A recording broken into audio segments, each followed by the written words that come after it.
Vsaka inovacija je. Vsaka inovacija upa, da bo rešila problem in ta se osredotoča na spanje ter številne težave, ki se lahko pojavijo ponoči.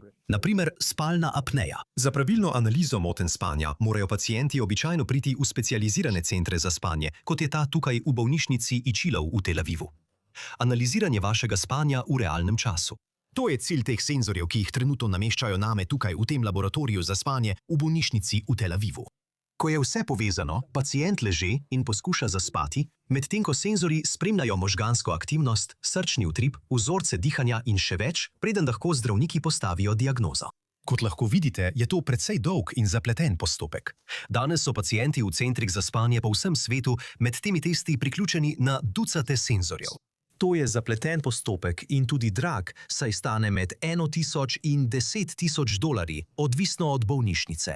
Točno to skuša spremeniti Sleep AI. Ker je spalna apneja velik svetovni zdravstveni problem, naj bi za njo trpelo približno 1 milijarda odraslih, okoli 80% pa jih ostane nediagnosticiranih. Na zelo preprost način. To so ljudje, ki ponoči večkrat prenehajo dihati in nato spet začnejo. Včasih popolnoma prenehajo dihati.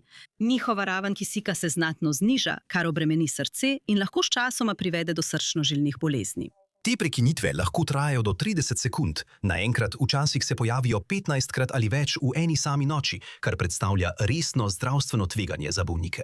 Cilj Sleep AI je poenostaviti testiranje in ga narediti veliko bolj dostopnega. Smo raziskovalke. Smo raziskovalke z Techniona in razvile smo sistem umetne inteligence, ki lahko analizira signale iz zelo preprostega, udobnega pulznega oksimetra.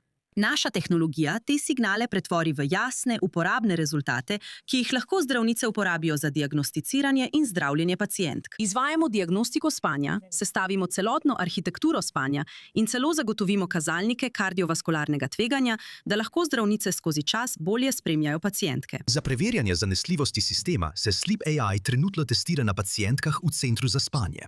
Do zdaj je tehnologija pokazala 89% natančnost pri vseh primerih apneje med spanjem in do 99% natančnost pri zmernih do hudih primerih. Aplikacija Sleep AI je neposredno povezana z oksimetrom, zato preprosto začnete snemanje, zaprete telefon in greste spat. To je vse, kar morate nositi. In rezultati so primerljivi s tistimi, ki smo jih prej videli v laboratoriju za spanje. Torej, samo spim s tem, se zjutraj zbudim in ustavim snemanje. Tako je. Ko se snemanje konča, se podatki prenesejo na oblačno platformo Sleep AI. Naši AI modeli tam analizirajo podatke in v 5 minutah zdravnik prejme celotno poročilo o pacientu. Je to namenjeno predvsem ljudem, ki že sumijo, da imajo simptome, ali bi se lahko uporabljalo širše? To je odlično vprašanje. Sprva je cilj, da bi bilo testiranje preprosto in dostopno za vse, ki ga potrebujejo.